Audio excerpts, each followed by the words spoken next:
Hey everyone, welcome to the Giving Town podcast, brought to you by the Joyful Roberts Group, where we help your family make the right move. I'm your host, Daniel Roberts, and I'm looking forward to sharing my recent conversation with George P. Edmonston, author of Newberg, Stories from the Grubby End. George has been in Newberg since 1986, and for years, he wrote historical stories for the Newberg Graphic called Tales from the Grubby End, which was the nickname that Newberg used to go by. George co-founded the Newberg Historical Society in 2010. He currently serves as the commander of American Legion Post 57. He served in the Vietnam War, was the official historian for the Austin family and ADEC, and also is involved in numerous other volunteer activities. George was also the editor of Oregon State University's Alumni magazine, which won numerous awards under his leadership. So in today's episode, we're going to briefly touch on George's background, and then he's going to share some of his favorite stories from Newberg's history. Also, if you want to get these episodes in your inbox when they come out, you can subscribe to our newsletter with the link in the show notes. And remember, if you are thinking of buying or selling a home anywhere around the greater Newberg area, be sure to give us a call. All right, let's jump into today's episode. George, thank you so much for joining me on the Giving Town podcast today. Yeah, you're welcome, Daniel. I'm really pleased to be here. Great to have you here. You know, when I first met you, one of the first things that stood out was, wow, that guy has a great podcasting voice. And that was really before I even knew any of who you were or your history and what your involvement with Newberg and kind of your integral part of helping record Newberg's history. So it's fun to have you on. It's as a fellow podcaster who doesn't quite have the rich voice you do. It's fun to listen to. Well, I hope that comes out today, I'll tell you. All right. So today we're going to be talking about some of the cool stories. So you wrote, for a long time, you wrote a column in the Newberg Graphic, stories. Was it called the same thing, Stories from the Grubby End? It was Tales from the Grubby End, and then the book is Stories from. And how many I should have looked this up. Do you remember about how many stories or tales you for the newspaper, Tales from the Grubby End, the name of the column was a 7-year project, and I wrote 111 full-length feature stories for the Graphic. I worked with Gary Allen on that project, and it was just a wonderful experience. Well, it's been fun looking through the book and seeing some of the stories, and we'll cover some of the highlights. Obviously, we don't have time to go through everything today, but I'll just say here at the beginning, if you care at all about Newberg's history, I would highly recommend picking up. You can get a copy at the library here, and it's been fun to read, very entertaining. You make it fun to listen to. Before we jump into the stories themselves, there's probably a lot of people who don't know exactly who you are. So I'd like to share a little bit about you and kind of what your involvement is and what brought you here. So you started out in Louisiana, right? Yes, I'm a native Louisianian. Okay. Did you always have an interest in history, or was it something that kind of came over time? Well, I've when you first asked me that, I thought about it, and what I've come up with, I sometimes think sounds a little corny, but it is the truth, and so here it is. I grew up in a military family. My father was in the Air Force. He was career Air Force, and he was in the Air Force during the Cold War. The coldest of the Cold War years, the 1950s and 60s. And one of his assignments in the mid-1950s was, for want of a better way of putting it, he was assigned to a spy base near Istanbul, Turkey. And we actually went with him. And so I lived in Istanbul for 2 years. It was... Turkey, as I'm sure many listeners will know, and is a country rich in history, and the city of Istanbul is one of the great spots in the world, I think, to visit and to enjoy, especially if you like history and culture. The school I attended, a government school in Istanbul, took us on a lot of field trips, class field trips. One of them was to the city of Troy, for example. And but you didn't have to go very far to find something really and truly interesting. I mean, Istanbul is an amazing town, especially the old city, which is the city of Constantinople. And so I think that, my interest in history dates back to that period of my life. I was 12 years old. I remember all of it. Yeah. And well, and you got to see it up front. You didn't. Yeah, I did. Yeah, learned in a history book. Yeah, and so I, when I was out of the military and ready to start studying at the university, it was a real easy thing for me to decide to do, which was to go into history and to take that route. So I'm educated as a historian, and I spent my whole life that way. And so your degree now? Do you have? I'm trying to remember. I know I was looking this up and totally forgot. What degrees do you have? Is it? I have a bachelor's degree and a master's degree in history. Okay. And I stopped there because I wanted to write, and so that's what I did. Okay. Now you grew up in Louisiana. Now, what brought you originally to Oregon? I applied for a job on faculty at Oregon State University, and I came to OSU in 1986. Okay. To be the editor of the alumni magazine, the Oregon Stater. Okay. The Oregon Stater, the magazine itself was founded in 1915, and I had the privilege of being the 36th editor of the magazine in its history. That I was there 20 years in a full-time position, and then 7 years emeritus. Okay, so and that was specifically about history regarding OSU? Yes. My job was to it was my job to report the news of the campus to former students, and also to help in the important job of preserving something called institutional memory.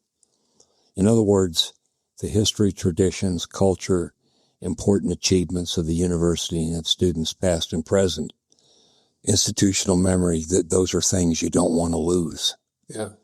And it's interesting that cities and towns have institutional memory, and Newberg has an institutional memory.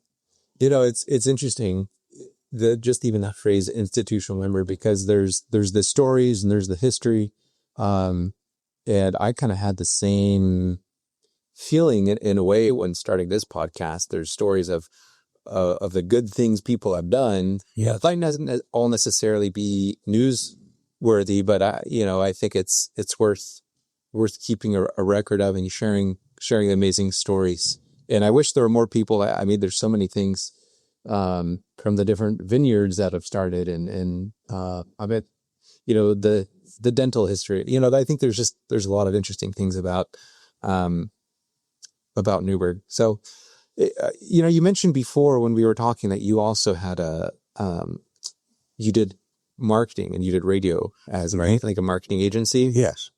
I was just curious, when did you what got you into that? Like, did someone say like, "Hey, you have a voice for radio," or is it just something that you had a passion for? When I graduated with my master's degree, I decided I wanted to be a writer. I wanted to be a journalist, a full-time journalist, and that was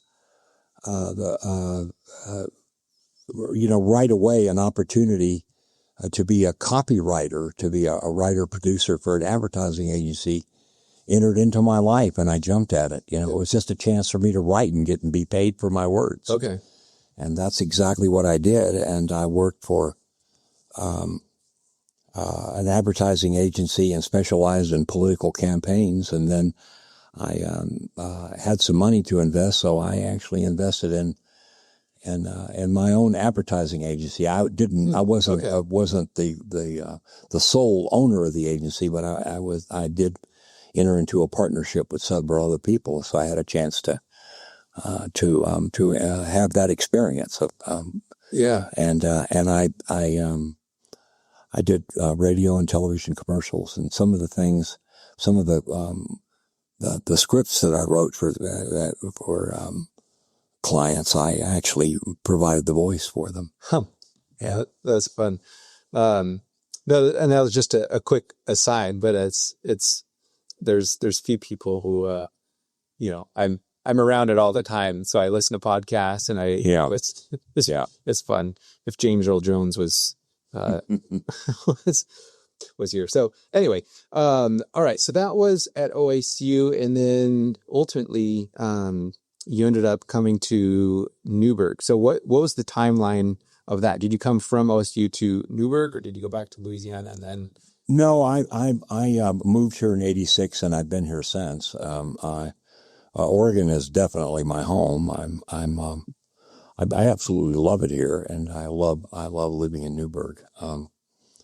What brought me to Newberg was please know that during the whole time I was the whole time I was in Newberg up to 2006. I commuted back and forth to the university. I had a faculty position, so I wasn't there. I didn't have to be there 8 to 5 every day. I only went down when I needed to be on campus. Okay, so you lived in Newberg, and I worked and I worked from Newberg. Wow, or worked at home. So, but in the early '90s, I came here to play music. I have a music interest, and I've been playing music most of my life. And I came here to play music in a band that was doing a gig for a summer picnic at a senior living facility over by the swimming pool. And I met a lady there named Lucy, who was working at the event as a head of the nursing staff. And that was the first day of 27 years of some of the best days of my life. We married and were together until she passed away a few years ago of breast cancer. But I'm still here in Newberg. I absolutely love the place, like I said, and here I am. So when did you get involved in actually studying and kind of what we're talking about today with writing about Newberg's history? Well, yeah,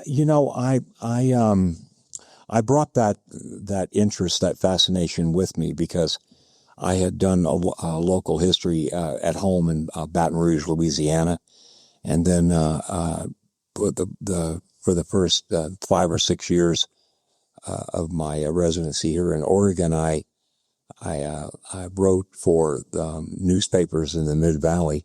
I had a sports column a history column that I did for the Corvallis Gazette Times, and I also wrote for the Oregonian and the Statesman Journal in Salem and the Albany newspaper. And so I brought an interest in local history here, but really, I think it all goes back to this interest that I have in that.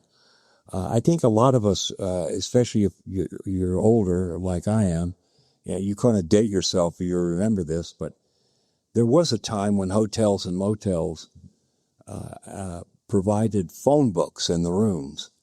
And those phone books always devoted one page to a history of where you were sleeping that night. I used to love going into those phone books and looking at the local history offering that was there. And it was a here's where you are kind of thing. Here's where you're going to be sleeping tonight kind of thing. And in a way that's the spirit behind it all, behind my interest in local history and especially my interest in Newberg history. Newberg has such a fascinating history that one story led to another and to another and to another. And 111 stories later. When I finished the 111 stories later, yeah, you're right. I left a bunch of stories on the table that are still waiting to be told. Wow. Yeah. So let's get into some of the stories. You were mentioning it's been about 8 years since you stopped, and somewhere in that time frame, and it's not all exactly fresh on your memories. Maybe you don't have all 111 stories memorized anymore, but some of the favorites. It was, as I was reading through the book and even just other stories I've heard.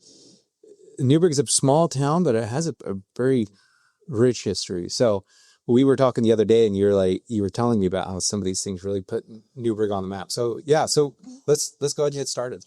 Yeah, I and thank you for that. I actually thought when you first asked me to do this, I thought about I don't have all day to tell lots of stories, so. In the time that we have, maybe I should pick out 4 or 5 of my favorites, and so I actually brought those 5 favorites with me today, and I'd like to just get into those. And of all the stories that I did, here's the ones that are at the top of my list of my favorites. The first one is the Willamette Post. Like I said, every town and city has a history, and this is Newberg's crown jewel, I think. If you go out Highway 219 towards St. Paul, you'll see a large historical marker on the left side of the road, just on the other side of the bridge, crossing the Willamette River. And it's got a pull-off so you can read the sign. You should do that. If you're listening to this podcast, you should read that, because it marks the location of the Willamette Post. Only 3 Euro-American settlements in the Pacific Northwest are older than that spot. And one of them is Astoria, Oregon, and then the other 2 are in the state of Washington. This is the oldest one, the oldest place in the Willamette Valley. It dates to 1813. And keep in mind, the first wagon train to Oregon doesn't arrive until 1843. So this is 30 years before the trail led travelers out to this part of the United States. In other words, what I'm saying is that all of Oregon's non-indigenous history begins here in Newberg. Not in Oregon City, not in Salem, not in Eugene, not anywhere. It begins here in Newberg. The post was built by trappers working for the Pacific Fur Company, owned by John Jacob Astor, who founded Astoria, and was linked, and this Willamette Post was linked to that post on the Oregon coast. They were both a part of the same business enterprise. The Willamette Post employed French-Canadian trappers as well as Native American trappers from the Nipissing tribe. Keep in mind, the very, very first settlers in what we know today as Newberg were French-Canadians. Mm-hmm. So, and then later on, the Hess family came from the state of Arkansas on the Great Migration wagon train. That's the one I just mentioned, the one that came in 1843. So Newberg is a Great Migration wagon train town because of the Hess family from Arkansas. But it's much older than that because of these French-Canadian trappers who sort of worked and revolved around the Willamette Post. I've often wondered, Daniel, why we haven't done something with this amazing piece of history that's just literally been put in our laps. But so far we haven't done anything with it. It's interesting because the highway is built up, right? So there's a bridge that goes over the Willamette River right there. And then when that post, like if you're going south, the post or that sign is just to the left. Was the post like there where the highway is? Because obviously there wasn't a highway back then. But if you go down on the plains, like that was part of the plains that all would have gotten flooded away, right? If the post was located, if you leave the road there and park next to that big wooden historical marker that's there, mm-hmm. which is titled Willamette Post, and you just look out in the field. It was right there. Okay. About 150 yards in. Okay. Yeah, out in that field. Yeah. And I think I'm not doing any spoilers here by talking about Shampooey being flooded, right? Yeah. Okay, but because that was all the Willamette Post was not in a good place. That's floodplain there. Yeah. Yeah. No, which reminds me, so the Willamette Post and then Shampooey, that was really where the state of Oregon got. There's different accounts of history with Ewing Young and how all that came to be the first provisional government, right? One is that it's over by the farm out in 240. One is that it was at Shampooey. But that was only really like a couple miles from the Willamette Post. So was the Willamette Post connected to that original Shampooey settlement? No, it was not. It was much earlier. Okay. The Willamette Post is much earlier. Okay. So not sure if there would have been a Shampooey had there not been a Willamette Post. So they're not connected, but that was an important part of Shampooey ultimately coming. Oh, yeah. Shampooey was where the boat was taken to. The boat was held to petition the Washington, D.C. to admit Oregon as a territory. So Oregon was a territory, I think, territorial possession of the United States from 1849 to 1859 when it became a state. But the boat was done at Shampooey. Oh, interesting. And one of the characters there was who was involved with the boat was F.X. Matthew, who was the one who built and the first proprietor of the Butte Hill store, which is still there. Wow. One of the few remnants of what was around Shampooey.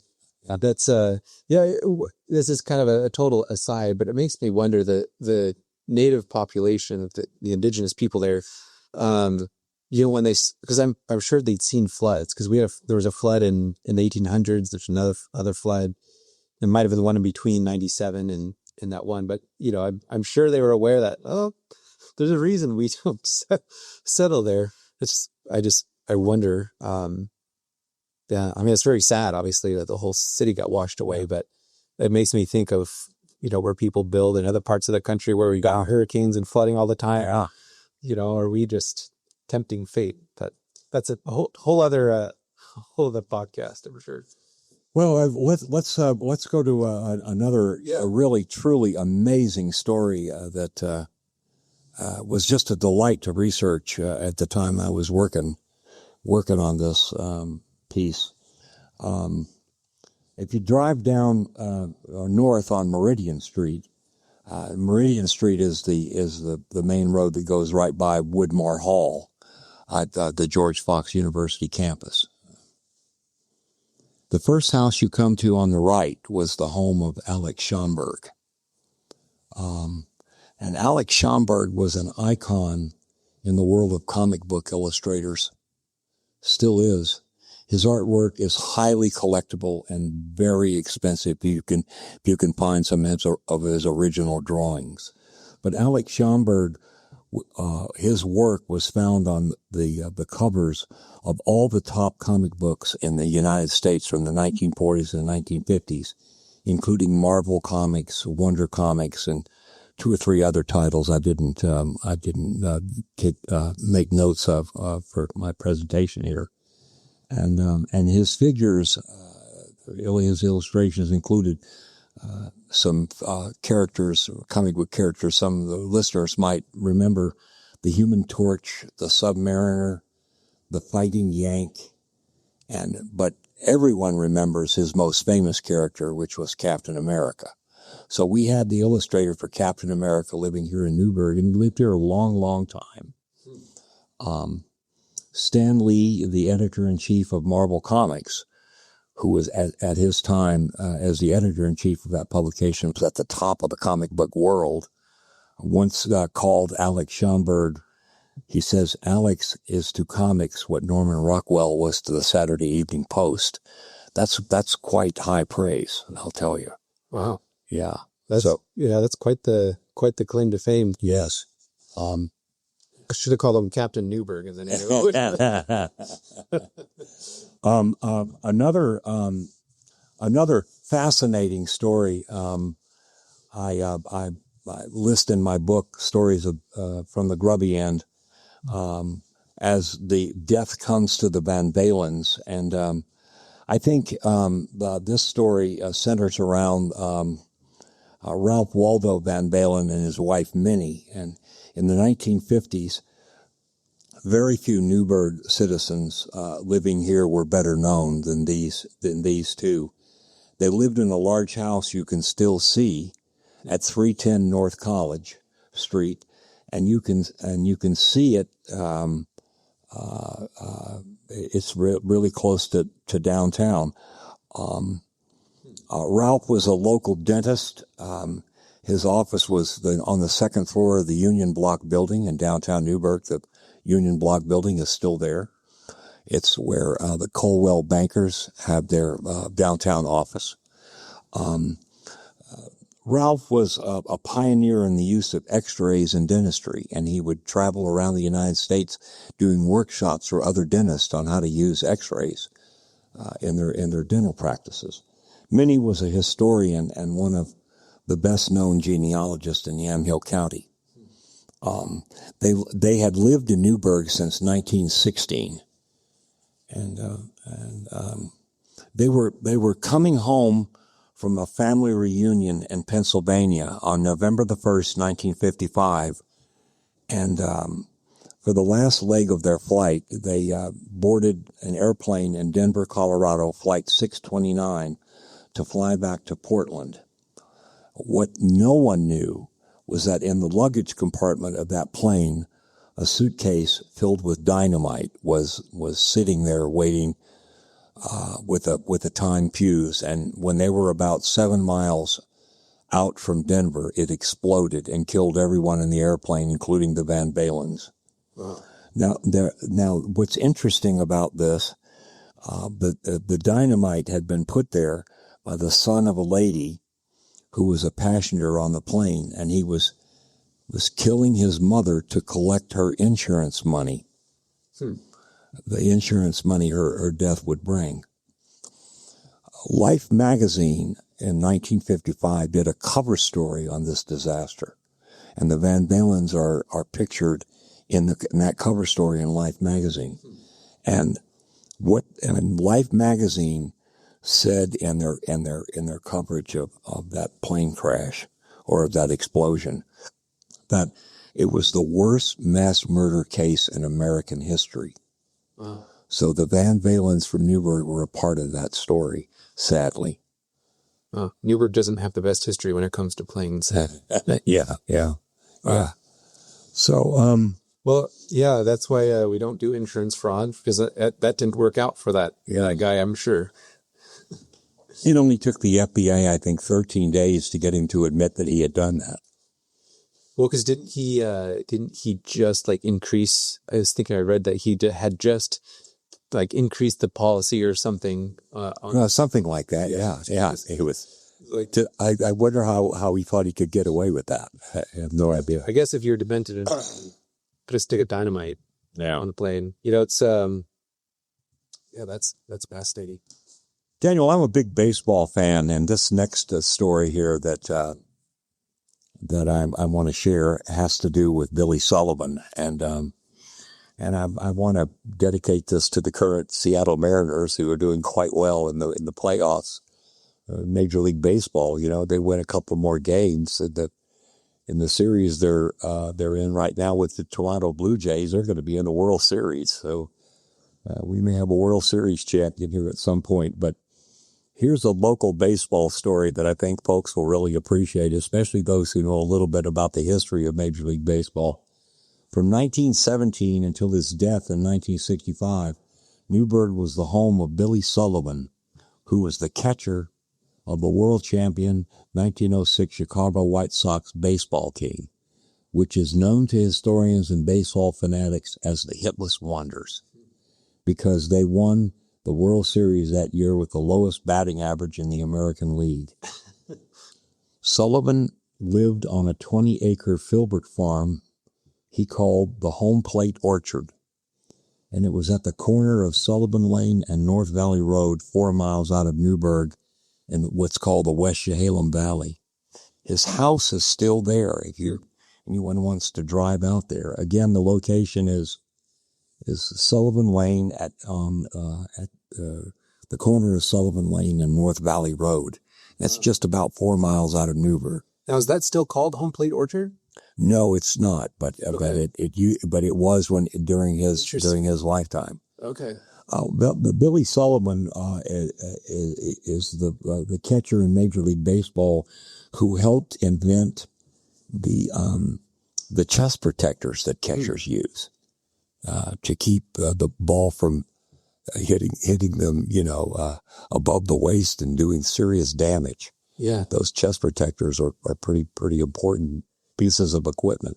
So Billy Sullivan is the one who helped develop that, and Billy Sullivan still holds the major league record for plate appearances during a World Series with no hits and no times on base. 22 at-bats with nothing to show for it. He did? Yeah, that's still the major league record. So, yeah. Not maybe the record you want to have. Yeah. Billy Sullivan was a member of the Knights of Columbus in Newberg for our Catholics in the audience, and he was a member of St. Peter Catholic Church. One of the other interesting things that I was actually just reading that this morning is that you were kind of sharing that you wanted to share that story. I thought it was interesting that along with the chest plate, he was one of the first, and I don't know if he was the first catcher to actually be right behind the batter, whereas everyone else used to be 10 to 20 feet behind, and you could be a lot more effective if you're right there with the ball and can. Yeah, that's an interesting point. About, I think he did have something to do with the distance that catchers sort of mark off for themselves to stand behind the batter without getting in the way of the bat. Yeah. You also had written about how he and I think one of the other players went to the Washington Monument and were dropping balls off that. Yeah. But unfortunately, with the winds, I guess it wasn't even like but it's amazing the things you could do back then. Yeah, that's fascinating. All right. This next story is absolutely my favorite, and it's the story of George Mitchell and the Holy Rollers, and the story begins in 1903 in Corvallis. When with the appearance of a 33-year-old former Salvation Army officer named Franz Edmund Crefeld. Crefeld, in 1903 and 1904, established a religious cult in that college town that was known as the Church of the Brides of Christ, and in doing so, he changed his name to Joshua II. The details of the cults are to this day controversial, fascinating, and also very difficult to talk about on a podcast like this. Fair enough. Trust me on that one. At least I don't feel comfortable doing it. And so I will mention when I'm done how listeners can find out more about this if they want to dig into it. I think it's called the deep dive these days. Yeah. At any rate, George Mitchell was the brother of one of Crefeld's followers, and that follower was a young woman named Esther Mitchell, who had just so happened to be his sister. They were both raised here in the Newberg area. At some point in 1906, in the May of 1906, the late spring, George Mitchell stalked Joshua II, the prophet, to Seattle, where he shot and killed Joshua because he felt like the cult leader had ruined his sister's life. After George was acquitted at his trial in Seattle, he got off on the plea, which the jury accepted, of temporary insanity. But after he was acquitted at his trial in Seattle, Esther, his sister, killed him, killed her brother in the same way he had killed Crefeld, which was a pistol shot to the back of the head. George was waiting at the King Street train station, which is still there in Seattle, near T-Mobile Park, and where the Seattle Seahawks play. And he was waiting for the train to come back to Portland. He had with him his entourage. She walked right up to him and killed him for killing Joshua. Then later on, she was put on trial and sent to the Washington State Institute for the Insane, which I think is in Steilacoom, Washington. In 1913, she committed suicide. So both George and his sister, like I said, were from Newberg, and George is buried at Friendsview Cemetery here in town. He was only 23 years old when his sister killed him. And in my over 45 years as a journalist, Daniel, I have never encountered a story as interesting as this one. And listeners can find all they want to know about Franz Edmund Crefeld by doing a Google search with his last name, Creffield, Crefeld, and it's all there. Wow.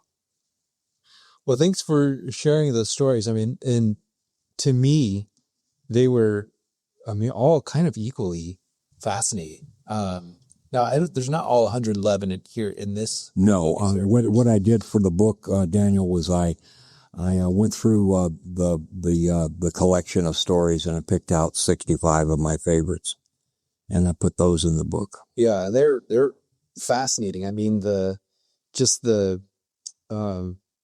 could just open any page. I feel like there's one guy who memorized the entire Bible. There's a world champion typewriter, or some of the other ones. You got pictures in here.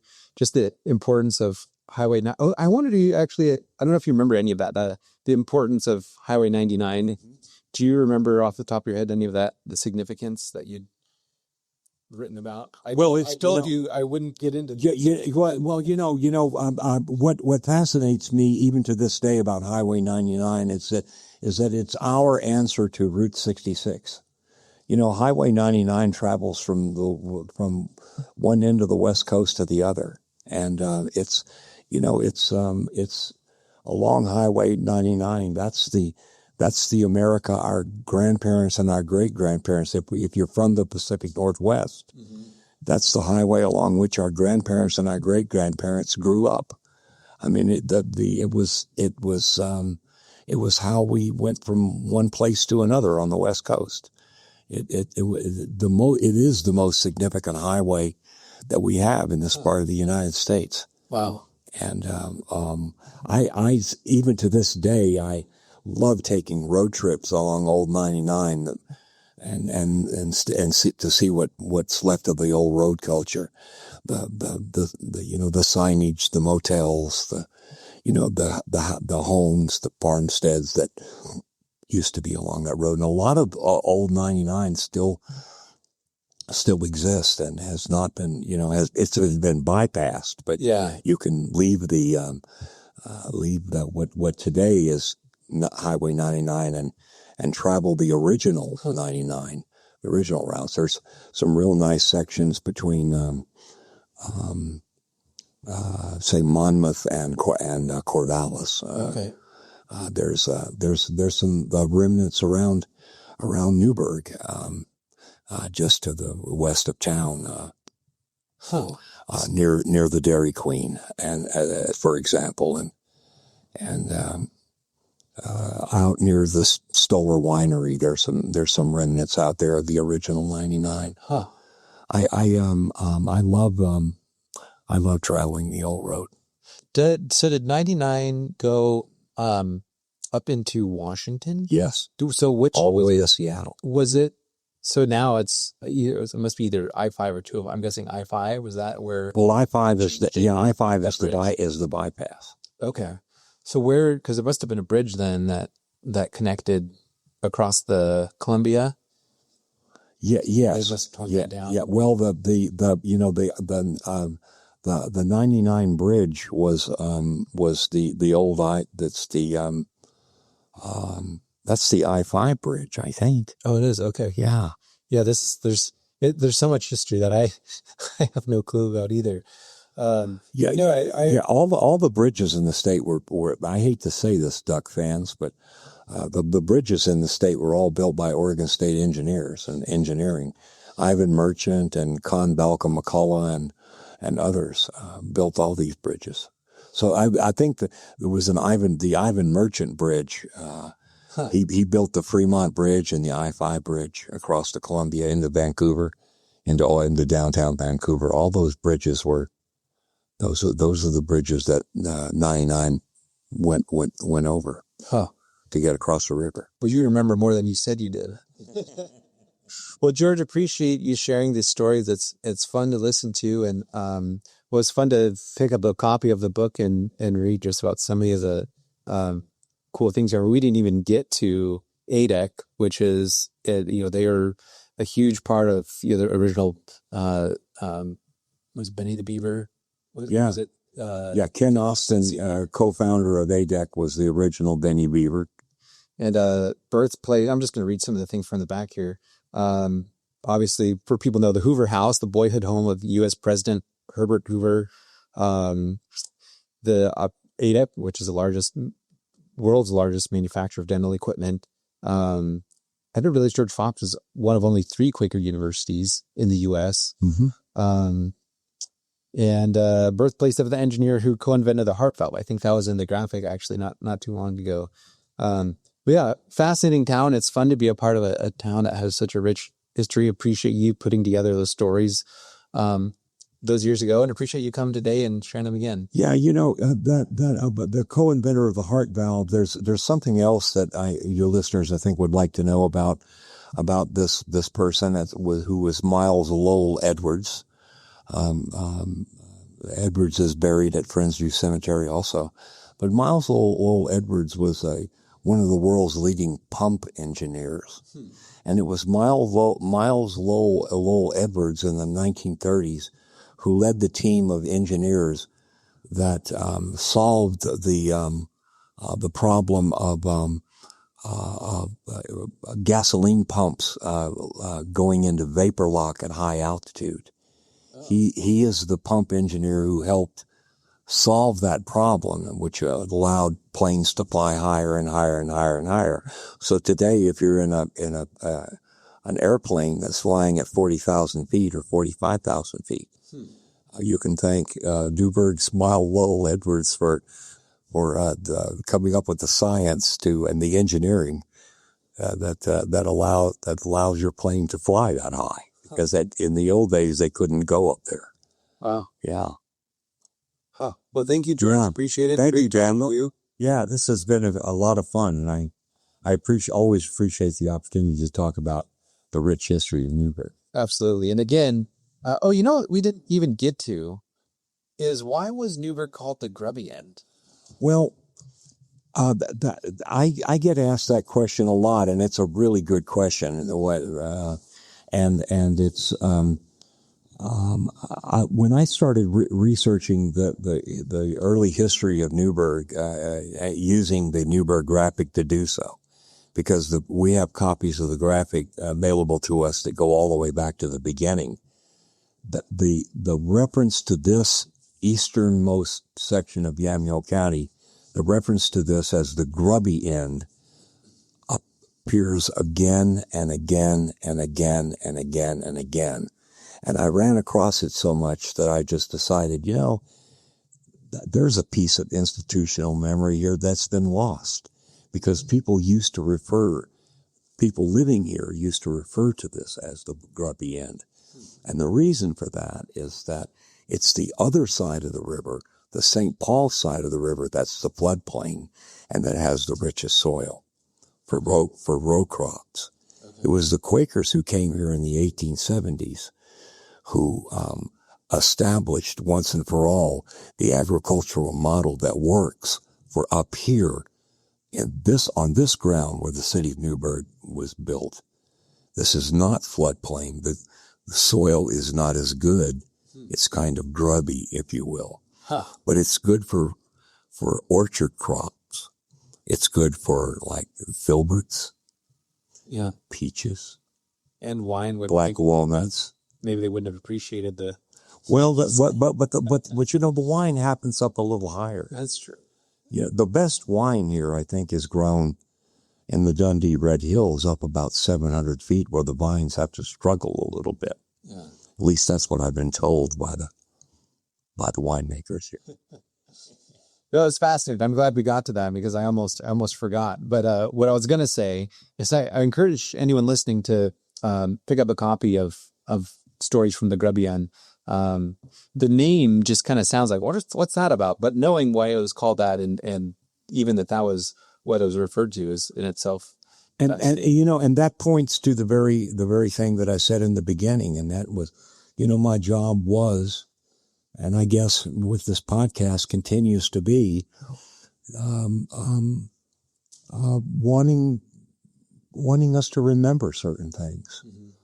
I don't want the important institutional memory to be lost, because if you don't write about things, if you don't talk about things, as generations die off, things are forgotten, and then they disappear. Yeah. Like the Grubby End. Nobody calls this the Grubby End anymore, but it used to be a reference that you see a lot here in old newspaper articles and other things. I think probably even in letters, this was the Grubby End, and that's what people called it. Huh. Well, George, appreciate it. You know, there's one last question I had for you, and I don't prep people on this one because I like it to be from the heart. You know, you studied history, and I always like to ask people, what gives you hope for the future of Newberg? That is a great question. I'm involved in a lot of community service here. Meals on Wheels, the Wood Ministry. I'm a member of the American Legion. I'm a member of the Veterans of Foreign Wars. I'm involved. I was involved for many years in the music ministry of St. Peter's Catholic Church. There's a lot of amazing people in this town who really care about community service, about community spirit. It's the spirit that lives in the hearts and minds of these people that gives me hope for Newberg. This is a place where people care. They really care. Yeah. And they care about wanting this to be a good place to live, a good place to grow, spiritually, intellectually, financially. They care. They have an interest in Newberg staying what it is for their children. There's a community and civic mindedness here that's very inspiring and encouraging, and gives me a lot of hope for the future. You know, one thing Daniel, I've learned studying history is that, I rely on this almost on a daily basis. America has always been dysfunctional. It's the history of America is a history of a dysfunctional country, doing the best it can to work its way to the future. And so, yeah, Newberg can be dysfunctional sometimes, but it's all good. It's a part of growing, it's part of reaching for the future, Yeah. Does that make sense? It does. And I appreciate you sharing that. We could have done a whole podcast even about your role, as leading the American Legion right now, and the commander, as your title's commander, right? Of the American Legion Post 57. And that involvement, there's tons of history, even with, was it Michael P. Reese? No, am I thinking? Lester C. Reese, which we didn't have time to get into. Another fascinating story. Yeah. I can see in your eyes you want to share. Okay. One more minute and then we'll stop. This is like the, roller coaster for everyone thinking the podcast is ending, but it never does. Okay. So who's Lester C. Reese? Real quick. Lester C. Reese was a young man who graduated from Newberg Union High School, and in 1918, he's the only known picture of him is the pictures that's in the yearbook from Newberg Union High, done that year. I think it's called the Chehalem, although I haven't looked at that in a long, long time. Looked at those collection of yearbooks that are at the library. But he's there. He was a young man who went off to fight in World War I. He was in an artillery unit, and was killed about 2 weeks before the ceasefire was called on the armistice. I think was November the 11th, 1918. He was killed just a couple of weeks before that. He's buried in France in one of the American cemeteries over there for the dead of World War I.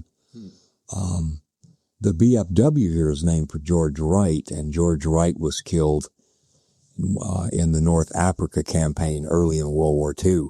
And George did come home and is buried also at Forensic Cemetery. Okay.